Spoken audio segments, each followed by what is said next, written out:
నమస్తే, welcome to Telugu one news. నేను మీ ఫజల్. మనతో పాటు మాజీ ఐఏఎస్ అధికారి, లోక్సత్తా వ్యవస్థాపకులు డాక్టర్ జయప్రకాష్ నారాయణ గారు ఉన్నారు. ఆయనతో చర్చ చేద్దాం. సార్ నమస్తే. నమస్తే అఫ్సర్. సార్, ఈ పోలింగ్ పర్సెంటేజ్ గతంలో ఎన్నడూ లేని విధంగా భారీ ఎత్తున పెరిగింది. జనరల్గా మనం చూసుకున్నట్లయితే ఏపీ అంటే తెలుగు రాష్ట్రాల్లో పోలింగ్ ఓటు వేయాలి అని ప్రస్తావించిన వాళ్ళలో మీరు మొదటి వరుసలో వస్తారు. నేను ఎప్పుడు సిటీ కేబుల్ నుంచి చూస్తున్నా, అప్పుడు కూడా మీ దగ్గర బయటకు తీసుకునేవాళ్ళం. మీకు ఎలా అనిపిస్తుంది సార్ పోలింగ్ పర్సెంటేజ్ పెరగడాన్ని ఎలా మనం చూడాలి? అంటే కాలక్రమేణా అఫ్జల్ ఈ దేశంలో ఎన్నికలకి గతంలో దూరంగా ఉండే మధ్యతరగతి వర్గాలు, పట్టణీకులు, కాస్త ఆదాయం ఉన్నవాళ్ళు, వాళ్ళంతా రాజకీయాన్ని మనం వదిలేయకూడదు, పట్టించుకోవాలి, ఓకే, ఓటు వేయాలి, రాజకీయంలో వాళ్ళు చేసే పనుల ప్రభావం మన జీవితం మీద ఉంటుందన్న అవగాహన బాగా పెరిగింది. కాబట్టి ఉన్న కొద్దికి ఈ పోలింగ్లో శాతం పెరుగుతోంది మొత్తం మీద. కొన్ని చోట్ల తక్కువ ఎక్కువ ఉండొచ్చు. రెండోది, ఇప్పుడు ఆంధ్రప్రదేశ్ కానీ లేకపోతే ఒరిస్సా, నాకు తెలియదు పోలింగ్ శాతం ఎంత వచ్చిందో. అసెంబ్లీ ఎలక్షన్ కూడా ఉన్నప్పుడు మామూలుగా లోక్సభ కంటే అసెంబ్లీ ఎన్నికలకి పోలింగ్ ఎక్కువ ఉంటుంది. అవును, సహజం. అది ప్రజల దృష్టిలో స్థానిక దగ్గరగా ఉన్న ప్రభుత్వం, రోజువారీ మీ జీవితాన్ని నిర్ణయించే ప్రభుత్వం లోకల్ రాష్ట్ర ప్రభుత్వం. కాబట్టి అందున ఆంధ్రప్రదేశ్లో ఒకటి రాష్ట్రంలో పోటాపోటీలుగా ఎన్నిక జరిగింది. చాలా పోలరైజ్డ్ ఎన్నిక అంటాం. అవును, అటా ఇటా అని చెప్పాను. కాబట్టి సహజంగా ఆసక్తి ఉన్నది. అంటే పోలింగ్ పర్సెంటేజ్ పెరిగితే ప్రతిపక్షానికి లాభం అవుతుంది అంటారు. దాని వెనుక ఉన్న మతలబ్ ఏంటండి? ఇది చాలా సిద్ధాంతాలు చెప్తాం, ఎలక్షన్లు అయినాక తూచంటాం, అంచేత చెప్పలేం. ఒక మాట నిజంగా మీరు అన్నట్టుగా పోలింగ్ శాతం ఎక్కువ ఉంటే యాంటీ ఎస్టాబ్లిష్మెంట్, అధికారంలో ఉన్న వాళ్ళకి వ్యతిరేకం అని చెప్పంటారు. కానీ ఎన్నో సందర్భాల్లో పోలింగ్ శాతం ఎక్కువ అధికార పక్షానికి లాభం చేకూరిన సందర్భాలు ఉన్నాయి. ఓకే, ఇప్పుడు అలాగే పోలింగ్ శాతం తక్కువ ఉన్నట్టయితే అధికార పక్షానికి వ్యతిరేకం అంటారు. ఇప్పుడు ఏదన్నా సంస్థాగతంగా బలం ఉన్న పార్టీలు, బీజేపీ ఉందనుకోండి, కాడర్ బేస్డ్ పార్టీ. అవును, ఇంకో వాదన అని చెప్పొచ్చు, పోలింగ్ శాతం తక్కువ ఉంటే కాడర్ బేస్డ్ కాబట్టి వాళ్ళకి పడే ఓట్లు గట్టిగా వేయించుకోగలిగారు తీసుకెళ్ళి, మిగతా వాళ్ళు పట్టించుకోలేదని. కాబట్టి ఇవన్నీ మనం రకరకాలుగా వ్యాఖ్యానాలు చేయడం తప్ప నా దృష్టిలో ఎవరికీ తెలియదు. అంటే 2014-19 ఎన్నికలు చూస్తున్నట్లయితే 1.68% తేడా ఉంటేనే ఫలితాలు 151 + 23 వచ్చాయి. ఇప్పుడు కూడా ప్రతిపక్షానికి భారీ మెజారిటీ రాబోతుంది అనే ప్రచారం అయితే ఉంది. అందులో వాస్తవం ఉండవచ్చా? నేను చెప్పలేను, నాకు తెలియదు. ఇంకా అంచనా వేయటం నాకు తెలియదు. రకరకాలుగా చెప్తారు. ఎన్నిక అయిపోయింది, ఇప్పుడు మనం ఏం మాట్లాడినా దాని ఫలితం ఏం లేదు, అక్కడ ఈవీఎంలో నిక్షిప్తమే ఉన్నాయి, 4వ తారీఖున బయటపడతాయి. దీనికి ఊహాగానాలు ఊరికే లోకాభిప్రాయం కోసం తప్పితే దానికి నాకు ఉపయోగం కనిపించట్లా. కానీ ఒకటి చెప్పగలను, నేను మొదటి నుంచి చెప్తాను, 3 ఏళ్ల క్రితం నుంచి చెప్తున్నాను ఈ మాట. ఓకే, ఆంధ్రప్రదేశ్లో ఎన్నిక నిర్ణయాత్మకమైన ఎన్నిక. ఇదేదో పచ్చిగా చెప్పాలంటే రెడ్లు కమ్మ మధ్య పోరాటం, లేకపోతే జగన్మోహన్ రెడ్డి గారు చంద్రబాబు నాయుడు గారి మధ్య పోరాటం అని చాలామంది ఆలోచిస్తుంటారు. అంతకంటే ఎక్కువ లోతుకి వెళ్ళలేకపోతున్నారు. చాలా తప్పది. ఒక ప్రజాస్వామ్య సమాజంలో, ఒక భేద దేశంలో, సరిగ్గా ప్రజలకి ప్రభుత్వం నుంచి సేవలు అందని దేశంలో, ప్రజాస్వామ్యం, పేదరికం, సరిగ్గా సేవలు అందకపోవటం, అధికార కేంద్రీకరణ ఉన్న దేశంలో, మామూలుగా అయితే మన రాష్ట్రానికి వచ్చి చెప్పుకున్నది మన మున్సిపాలిటీలో ఉండాలి.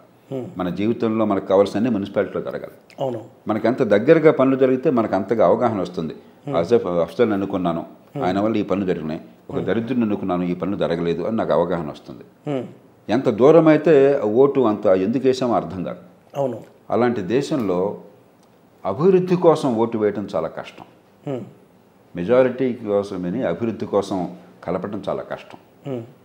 ఎందుకంటే అభివృద్ధి పథంలో సామాన్యులు భాగస్వామ్యం వాళ్ళ దృష్టిలో కనిపించట్లా.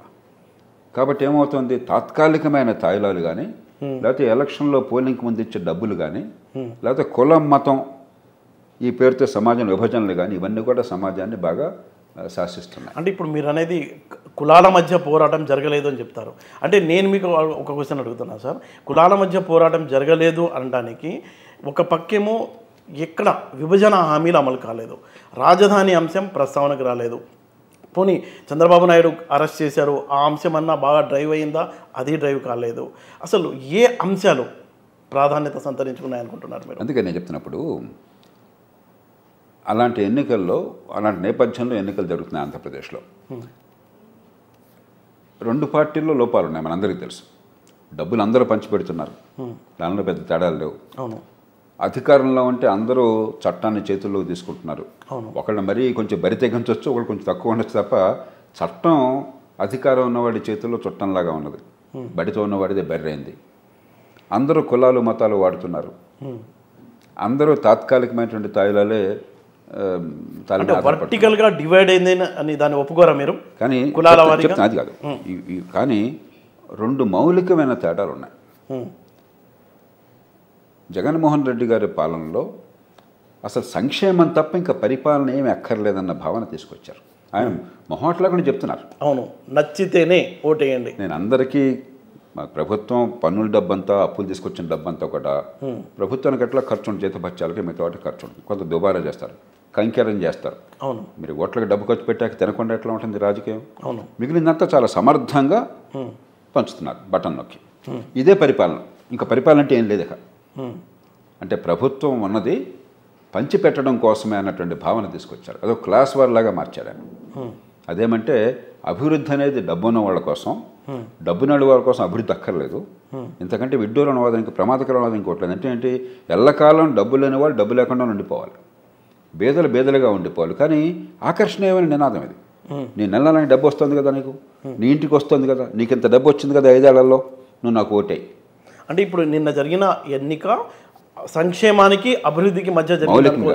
అంటే రెండు పక్కల సంక్షేమం ఉంది, కానీ ఒక పక్కన సంక్షేమం తప్ప ఇంకేమీ లేదన్న వాదనకి, సంక్షేమ అభివృద్ధి కూడా కలవాలి, సమతూకం కావాలన్న వాదనకి మధ్య ఒక మౌలికమైన పోరాటం జరిగింది. ఒక రకంగా దేశంలో ఎన్నికల పోరాటం కూడా అదే. కానీ ఆంధ్రప్రదేశ్లో ఉన్నంత షార్ప్గా, అంత తెలుపు నలుపుగా దేశంలో ఇంకెక్కడ లేదు. కాబట్టే ఆంధ్రప్రదేశ్లో ఎన్నిక నిర్ణయాత్మకమైన ఎన్నిక. మన రాష్ట్రానికి మాత్రమే కాదు, ఈ దేశ ప్రజాస్వామ్యానికి. ఒక కేస్ స్టడీ అవుతుందా ఫలితాలు వచ్చిన తర్వాత? ఏమన్నారు? ఒక కేస్ స్టడీగా చూస్తారా మొత్తం? ఖచ్చితంగా. ఇవాళే కాదు, ఇంకో మాట కూడా చెప్తున్నాను. భారతదేశంలో ఇంకో 10-15 ఏళ్ళ దాకా ఈ సమస్య కొనసాగుతుంది. ఎందుకంటే అభివృద్ధి ఫలాలు మాకు అందుతున్నాయన్న భావన పేదలకు ఇంకా కలగలేదు. చాలామందికి, కొంతమంది కలుగుతున్నాయి. కష్టపడే వాళ్ళకి, సొంతంగా వాళ్ళ కాళ్ళ మీద నిలబడే వాళ్ళకి, కొంతమందికి ఆ ఫలితం తెలుస్తుంది, రుచి తెలుస్తుంది. కానీ చాలామందికి మంచి విద్య అందకపోవటం చేత, నైపుణ్యం లేకపోవటం చేత, ఉపాధి కల్పన జరగకపోవటం చేత, అభివృద్ధి మహానగరాలకే పరిమితం కావటం చేత, చాలామందికి అభివృద్ధి జరిగితే అవసరం లాభం ఉంటుంది. ఆయన ఏదో టీవీలో పనిచేస్తున్నారు, మరొకటి లాభం ఉంటుంది, ఆయన ఉద్యోగంలో ఉన్నాడు, గవర్నమెంట్ ఉద్యోగంలో ఉన్నాడు, మరొక ఆయన మంచి వ్యాపారం చేసుకుంటున్నాడు, మంచి డాక్టర్గా ఉన్నాడు, నాకేమిటి అన్న భావన ఉంది. ఈ నాకు కూడా అభివృద్ధిలో వాటా ఉందన్న భావం కలిగేదాకా ఈ దేశ ప్రజాస్వామ్యం నిరంతర ప్రమాదంలో ఉంది. ఈ మాట నేను ముందే చెప్తున్నాను. రేపు ఎన్నికల్లో ఎవరు నెగ్గినా కూడా మీరు అద్భుతం జరిగిందని భావిస్తే లాభం లేదు. ఇంకో 15 ఏళ్ల పాటు, కనీసం 10 ఏళ్ల పాటు. అంటే ఈ పేద వర్గాల్లో చాలామందికి అభివృద్ధి వల్ల నా జీవితంలో మార్పు వస్తుందనే విశ్వాసం కలిగేదాకా, అభివృద్ధి రుచి అర్థమయ్యేదాకా ఈ దేశ ప్రజాస్వామ్యంలో ఈ సంక్షేమం ఉంటుంది. కాబట్టి ఆ రకంగా ఆంధ్రప్రదేశ్లోనే ఒక నిర్ణయాత్మకమైన ఎన్నిక. ఈవేళ వచ్చే ఫలితమే కాకుండా వచ్చే 10-15 ఏళ్ల పాటు అభివృద్ధిలో ఈ పేదలందరినీ భాగస్వాములను ఎట్లా చేయాలి, దాని మీద దృష్టి పెట్టకపోతే ఆంధ్రప్రదేశ్ రాష్ట్రంలో కానీ దేశంలో కానీ మన ప్రజాస్వామ్యం చాలా సంక్షోభంలో పడుతుంది. నేను చాలా ఆశావాదిని. ఈ దేశం ఖచ్చితంగా చాలా ఎదుగుతుందని నమ్మకం ఉండేవాడిని. నేను ఈ మాట చెప్తున్నాను. మనం జాగ్రత్త తీసుకోకపోయినట్టయితే సంక్షోభంలో పడుతున్నాను. కాబట్టి కాస్త ఇంగిత జ్ఞానం అంటే లోతుగా ఆలోచించి, రోజువారీ రాజకీయం వాడు గెలిచాడు వీడు ఓడాడని కాకుండా ఈ సామాన్య ప్రజలకి అభివృద్ధిలో భాగస్వామ్యం ఇవ్వటం ఎట్లా, ఎక్కడ పొరపాటున అభివృద్ధి నమూనాలో అన్న విషయం మీద లోతైన ఆలోచన, చర్చ జరగాలి. సార్, మహిళలు ఉప్పెనలా తరలి వచ్చారు. చూస్తే ఒక 7 లక్షల మంది ఎక్స్ట్రా ఉన్నారనుకోండి పురుషులతో పాటు కంపేర్ చేస్తే, దాన్ని ఎలా చూడాలి? మహిళలు ఎంత భారీ ఎత్తున పోలింగ్లో పాల్గొన్నారు అంటే ఏ పార్టీకి అనుకూలంగా ఉండే అవకాశం ఉంది? అలా చెప్పలేం. ఇప్పుడు ఒక వర్గం దగ్గరికి వెళితే అమ్మ ఒడి బ్రహ్మాండంగా అందించాము, మరెన్నో ఈ సెల్ఫ్ హెల్ప్ గ్రూప్స్కి, స్వయం సహాయ బృందాలకు బాగా అందించాము మేము సాయం, ఆ మహిళలు దాన్ని గుర్తించారు, మాకు ఓటేస్తున్నారు వారు చెప్పుకుంటారు. మరో రకంగా చెప్తే ఉచిత ప్రయాణం కేవలం పేద వర్గాలే కాదు, మధ్యతరగతి వర్గాలు కూడా ఇవాళ బాగా కలిసి వచ్చారు. లేకపోతే 80% ఓటెట్టా వస్తుంది. మహిళలు అన్ని వర్గాల్లో కదిలారు. కాబట్టి మహిళలతో మా పిల్లల భవిష్యత్తు బాగుండాలని చెప్పిన ఓటేసారి ఇంకో రకంగా చెప్తారు. కాబట్టి ఇవన్నీ ఊహాగానాలే తప్ప ఎలా ఓటు పడిందన్నది నేనైతే అంచనా వేయలేను. ఎవరైనా అంచనా వేసామని చెప్తే రేపు పొద్దున అంతా తప్పదు, మళ్ళీ దాన్ని మార్చుకుంటారు. కాబట్టి నా దృష్టిలో అది వృథా. నేను చూసేది ఈ దేశ ప్రజాస్వామ్యంలో సామాన్యులకి తాత్కాలిక సంక్షేమం అవసరం. కానీ తాత్కాలిక సంక్షేమంతోనే పరిపాలన ఆగిపోయింది అనుకుంటే ఇది దేశ వినాశనానికి దారితీస్తుంది. పేదరికాన్ని నిరంతరం కొనసాగిస్తుంది, పేదలను ఎల్లకాలం పుచ్చుకునే చేతులుగా మారుస్తుంది. వాళ్ళ పిల్లల భవిష్యత్తు 20-30 ఏళ్ల పాటు ఇలా నడిచినా కూడా వాళ్ళ పిల్లలకి పేదరికం నుంచి విముక్తి ఉండదు. కాబట్టి అభివృద్ధిని సంక్షేమాన్ని కలపటం ఎట్లా, పేదలను అభివృద్ధిలో భాగస్వాములను చేయటం ఎట్లాగా, పేదల ఆదాయాలు పెరుగుతున్నాయన్న విశ్వాసాన్ని కలిగించడం ఎట్లాగా, చర్చ ఆ దృష్టిలో ఉండాలి. ఎవరు ఓటేశారు ఎవరు ఓటేది నాకు అనవసరం, మీకు అనవసరం, ఊరికే అది లోకాభిరామ. ఒక చర్చ అయితే ఉంది కదా సార్, కాపు ఓట్లు ఎక్కువగా అంటే పవన్ అభిమానులంతా బాగా సీరియస్గానే పోలింగ్లో పాల్గొన్నారు కాబట్టి పోలింగ్ పెరిగింది అంటున్నారు. అందులో వాస్తవం ఉండవచ్చు. అఫ్జల్ కులం మతం ప్రభావం ఉండకుండా ఎన్నికలు ఉండవు, ఖచ్చితంగా ఉంటాయి. కానీ ఓపెన్ సీక్రెట్ అది. కానీ ఆ రకంగానే ఓట్లన్నీ పడిపోతాయి అనుకుంటే అంతకంటే అమాయకత్వం ఇంకోట్లేదు. అట్లా అయినట్టయితే ఈ దేశంలో కొన్ని కులాల నటు కలిపేస్తే తర్వాత ఎన్నికెందుకు? ఆఫ్ఘనిస్తాన్లో లోయజర్గా అని చెప్పి అంటారు. ఆ ట్రైబల్కి ఒక చీఫ్ ఉంటాడు, ఈ ట్రైబల్కి ఒక చీఫ్ ఉంటాడు, ఒక కూర్చొని ఆ లోయజర్గాలు నిర్ణయం చేసుకుంటారు. అక్కడ చర్చ లేదు, పాడు లేదు. మన ప్రజాస్వామ్యం అట్లాంటిది కాదు. ఖచ్చితంగా మీ నేపథ్యం ఎంతో కొంత ప్రభావితం చేస్తుంది, అనుమానం లేదు దానిలో. పట్టణీకుల గ్రామీణుల మీరు కాస్త అభివృద్ధిలో అందుకుంటున్న వర్గాల కాదా, లేకపోతే అధికారంలో మీకు వాటా ఉన్న వర్గాల కాదా, ఈ ప్రభావితం చేస్తాయి. కానీ పూర్తిగా అదే నిర్ణయాలు చేయదు. ఎప్పుడు అలా మన ప్రజాస్వామ్యం బతుకున్న కారణం, సజీవంగా ఉన్న కారణం ఏమిటంటే ఏ కులం వాళ్ళైనా ఎవరికైనా ఓటేయచ్చు, ఏ మతం వాళ్ళైనా ఎవరికైనా ఓటేయచ్చు. వారు సొంతంగా ఆలోచించగలుగుతున్నారు కొంతమంది అయినా సరే. అంచేత గుడ్డిగా కాపులంతా ఓ పక్కేశారు, రెడ్లంతా ఓ పక్కేశారు, కమ్మవాళ్ళంతా ఇంకో పక్కేశారు. ఇది ఊరికే చాలా పసలైన చర్చ, లేజీ చర్చ, అనవసరమైన చర్చ. సార్ మీ స్టడీ ఏం చెప్తుంది? ఏపీ ఓటర్ ఏ అంశాన్ని సెంటర్ పాయింట్గా తీసుకొని పోలింగ్లో పాల్గొన్నాడు? Central question, 2 central questions. ఒకటి అభివృద్ధి సంక్షేమం మాత్రమేనా, రెండోది చట్టం అసలు ఎక్కడ దేశంలో పనిచేయట్లా, అధికారంలో ఉన్న వారి చేతుల్లో చట్టం బందీగా ఉన్నమాట వాస్తవం మొత్తం మీద. కానీ దానిలో కూడా బరి తెగించినటువంటి దృష్టాంతం కనిపిస్తుంది ఆంధ్రప్రదేశ్లో. కాబట్టి మరీ బరి తెగించి ఒక మాఫియా రాజ్యంలాగా నడవాలన్నా, లేకపోతే కనీసం కొంత ప్రమాణాలను పాటించి ఈ చట్టబద్ధ పాలన ఉండాలన్నా, ఈ 2 అంశాల మీదే ఆంధ్రప్రదేశ్లో ఎన్నిక జరిగింది. ఇంతమంది ఓటు వేయడానికి కారణం, అన్ని పక్కల నుంచి కూడా అన్ని వర్గాల నుంచి ఓటేయడానికి కారణం ఈ అంశాలు ఆ ప్రజల మనసుల్ని బలంగా ప్రభావితం చేసినాయి. ఇక వాళ్ళ ప్రజల మనస్తత్వాన్ని బట్టి ఓటేస్తారు, వచ్చే ఫలితాన్ని మనం అంగీకరించాలి. సార్ జనరల్గా వాడుకో భాషలు అంటుంటారు తరిమేశారని, అది నిన్న పోలింగ్లో కళ్ళతో చూసాం. ఓటర్లే ఎమ్మెల్యే అభ్యర్థుల్ని కొట్టడం అనేది 4-5 చోట్ల జరిగింది. దాన్ని ఎలా చూడాలంటారు? మనకేమైందంటే అఫ్సల్, ఒకప్పుడు మన ప్రజాస్వామ్యంలో నాయకత్వాన్ని గౌరవించేవాళ్ళం. ఒక నాయకులుగా ఉన్నారు అంటే వాళ్ళు త్యాగం చేశారు, ఖచ్చితంగా మనకు నమ్మకం. అవినీతి లేదు, ఈ దేశం కోసం కుటుంబాలను కూడా పక్కన పెట్టారు, అహర్నిశలు మన కోసం పనిచేశారు, చేస్తున్నారని నమ్మకం ఉండేది. కాలక్రమేణా ఈ రాజకీయంలో ఉన్నటువంటి ఈ లోపాల వల్ల వీళ్ళు దోచుకుంటున్నారు, మన మీద పడి తినడం కోసం వచ్చారు. అది పూర్తిగా నిజం కూడా కాకపోవచ్చు, కొంత నిజం కావచ్చు. కానీ దానిలో రాజకీయాల్లో నష్టపోతున్న వాళ్ళు చాలామంది ఉన్నారు, త్యాగాలు చేస్తున్న వాళ్ళు చాలామంది ఉన్నారు. కానీ రాజకీయం అంటే ఒక అసహ్యం, జుగుప్స సమాజంలో కలిగింది. రెండో పక్కన ఎప్పుడైతే డబ్బు నుంచి అధికారం నుంచి డబ్బు అనే విషవలయంలోకి వచ్చామో, రాజకీయ పార్టీలు ఎన్నికల్లో అభ్యర్థులు నిలబెట్టేప్పుడు చాలామందిని అడిగేది అసలు నువ్వు ఎంత ఖర్చు పెడతావు, అదొక్కటే ప్రమాణం. అవును. దాంతో రాజకీయంలో ఉన్నవాళ్ళు కూడా ఒకసారి 30-40 కోట్లు ఖర్చు పెట్టాక అసెంబ్లీకి, మనది ఇంకా పేద దేశం, మన ఏదో అత్యంత సంపన్నమైన దేశం కాదు, మనది ఇంకా చాలా పేద దేశం. ఈ పేద దేశంలో 30-40 కోట్లు ఆఫ్టర్ ఆల్ ఒక రాష్ట్ర అసెంబ్లీ స్థానానికంటే 400 to 500 వరకు పెట్టారంట కదా ఎంపీ ఎలక్షన్కి. ఎంపీకి 400 నుంచి 500 కోట్ల వరకు ఖర్చు పెట్టారని అయితే నడుస్తుంది. అన్ని చోట్ల కాకపోయినా కొన్ని చోట్ల ఉంటుంది గ్యారంటీగా. అసెంబ్లీకి 30 కోట్లు ఎవరు కాదంటలేదు, 25-30 కోట్లు. ఎంపీకి 100-150 కోట్లు పెద్ద గొప్ప విషయం ఏం కాదు, అంతకంటే ఎక్కువ కొన్ని చోట్ల ఖర్చు పెట్టి ఉండొచ్చు. ఈ నంబర్లు చాలా అసాధారణమైన నంబర్లు. 500 కోట్లు చెప్పక్కర్లా, 50 కోట్లు పెట్టినా కూడా ఎంపీకి మనకు అలవాటు అయిపోయింది కాబట్టి మాట్లాడుకుంటున్నాం. కానీ ఇది చాలా అబ్సర్డ్ నంబర్. ఎలా వాళ్ళకి రిటర్న్ ఎలా వచ్చింది? పబ్లిక్ సామాన్య ప్రజల్లో ఉన్న ఆసక్తికరమైన క్వశ్చన్. ఇంత పెడుతున్నారు 100 కోట్లు, 400, 500 కోట్లు, రిటర్న్ ఎలా వచ్చింది వాళ్ళకి? కాబట్టి వాళ్ళకి జీతాలు తింటున్నారనే కదా. అవును, అందరూ తింటంలా. కొంతమంది ఖర్చు పెట్టినా కూడా వాళ్ళు సొంతంగా సంపాదించి ఖర్చు పెడుతున్నారు ప్రతిష్ట కోసం అని చెప్పని.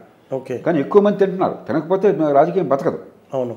కాబట్టి రాజకీయం అంటే ఈసరింపు వచ్చింది, అసహ్యం వచ్చింది. అది పరిస్థితి ఎప్పుడైతే ఉన్నదో దాని తగ్గట్టు అధికారంలో ఉన్నవాళ్ళు సంయమనాన్ని పాటించట్లా, కనీస మర్యాదల్ని పాటించట్లా, వినయం లేదు. మహాత్మా గాంధీ చాలా సింపుల్గా ఉండడం అని చెప్పారు. వీళ్ళకి ఆడంబరం, క్యూలన్నీ బ్రేక్ చేయడం, నేను ముందన్నాను తోసుకురావటం, వాడి వెనకాల చోటా కార్యకర్త జనాన్ని పెద్ద నేను గొప్పవాడానికి ఇవ్వటం, ఒక అహంకారపూరిత ధోరణి వచ్చింది అధికారంలో కూర్చుంటే. అధికార యంత్రాంగానికి వచ్చింది, ఎన్నికైన వాళ్ళకి వాడి చుట్టూ ఉన్న వాళ్ళకి వచ్చింది. దాంతో కొన్ని సందర్భాల్లో మన దేశంలో ప్రజలు చాలా అమాయకులు, పాపం అధికారాన్ని గౌరవిస్తారు, అంత తొందరగా హింసకు పాల్పడరు. మన ఏపీ ఓటర్లు చాలా చైతన్యవంతమైన ఓటర్లు అంటారు చెప్పుకోవడానికి. చైతన్యం మానసికంగా ఉండొచ్చు, కానీ మన ప్రజలు భారతదేశంలో మొత్తం మీద నాయకత్వాన్ని గౌరవించే ప్రజలు, చట్టాన్ని గౌరవించే ప్రజలు, శాంతియుతంగా ఉండే ప్రజలు 100% పాళ్ళు. వాళ్ళకే కొంచెం అసహనం వచ్చి కసి వస్తుందంటే రాజకీయాన్ని ఒక దారిని పెట్టాల్సిన బాధ్యత రాజకీయ పార్టీలకు ఉన్నది. ఆ పార్టీలను ప్రజాస్వామికీకరణ చేసి ప్రజల ఆస్తులుగా మార్చి వాళ్ళ ప్రైవేట్ ఆస్తులు కాకుండా ప్రతి నియోజకవర్గంలో ఒక రారాజు, వాడి కొడుకు ఒక యువరాజు, వాడి తర్వాత మనవడే ఇంకొక కాబోయే యువరాజు. ఏమిటిది? ఇది ప్రజాస్వామ్యమా?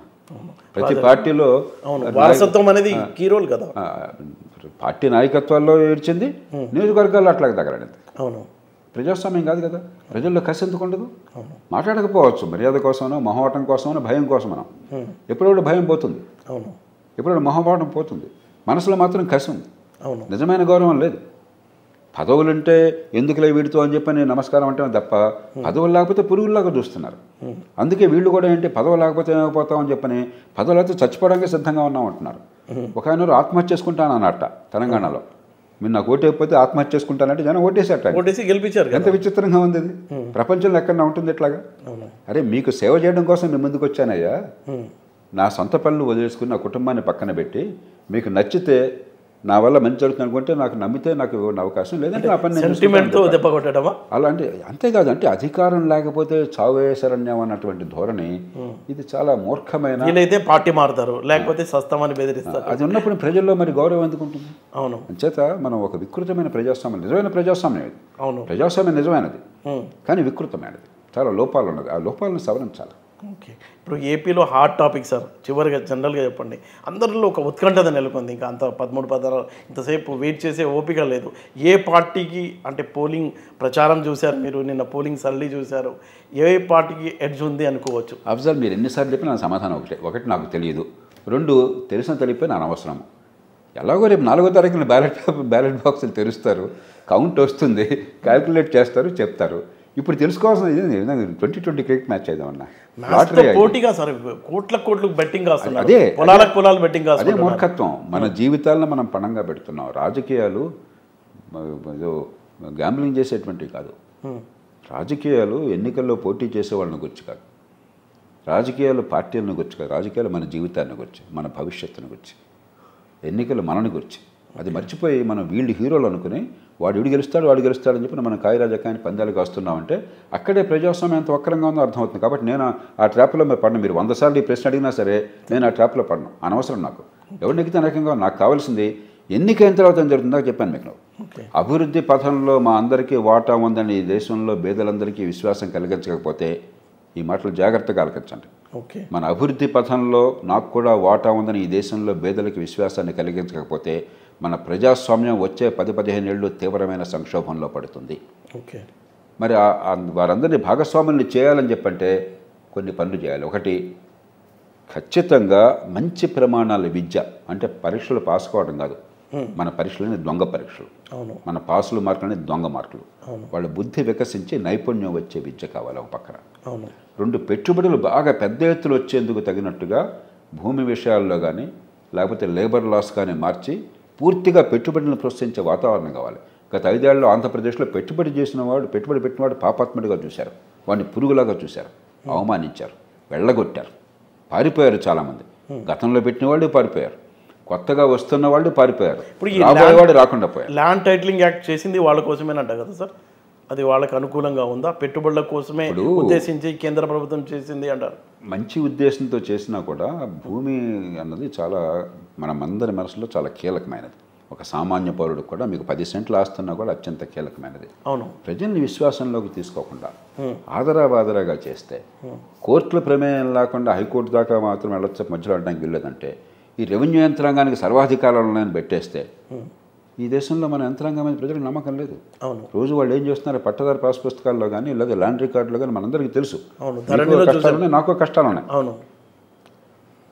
అలాంటి పరిస్థితుల్లో ప్రభుత్వం విశ్వాసం లేనప్పుడు తాటి చెట్టు కింద పాలు తాగినా కూడా కళ్ళు అనుకుంటారు.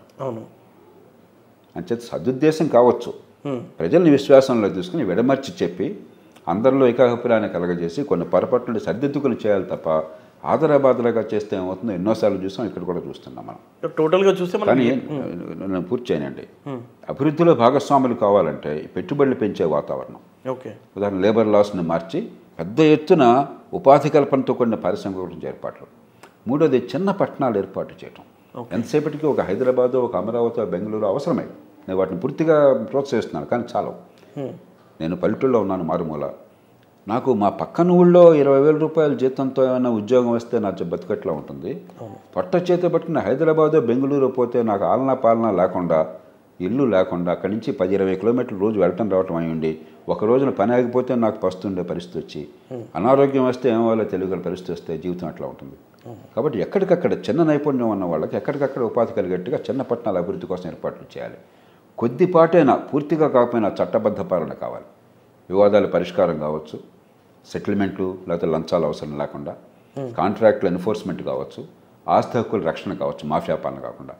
కనీసం ఈ మేరకు ఈ 4 అంశాలు చేసినట్టయితే సామాన్యులకి ఇదిగో అభివృద్ధిలో నాకు వాటా ఉండదు, ఇది ఉపాధి కలుగుతుంది. నా పిల్లలు మేము కష్టపడితే ఒక తరం కాలం నాటి నా పిల్లలు మధ్యతరగతి కడతారు. మా పిల్లలు ఎవరితోనో పోటీ పడగలరు. వాళ్ళ పిల్లలు వీళ్ళు ఎక్కువ తక్కువ తేడా లేకుండా ఏ చదువుని చదువుకోవాలని నమ్మకం కలగాలి. ఇవాళ నమ్మకం కలిగే వ్యవస్థ లేదు. అంచేత ఈ ఎన్నికల నుంచి నేర్చుకోవాల్సిన పాఠం జాతీయ స్థాయిలో కానీ, ప్రధానంగా ఆంధ్రప్రదేశ్లో కానీ ఎవరు నెగ్గారు, ఎవరు ఓడారు, ఎందుకు నెగ్గారు నాకు అనవసరం.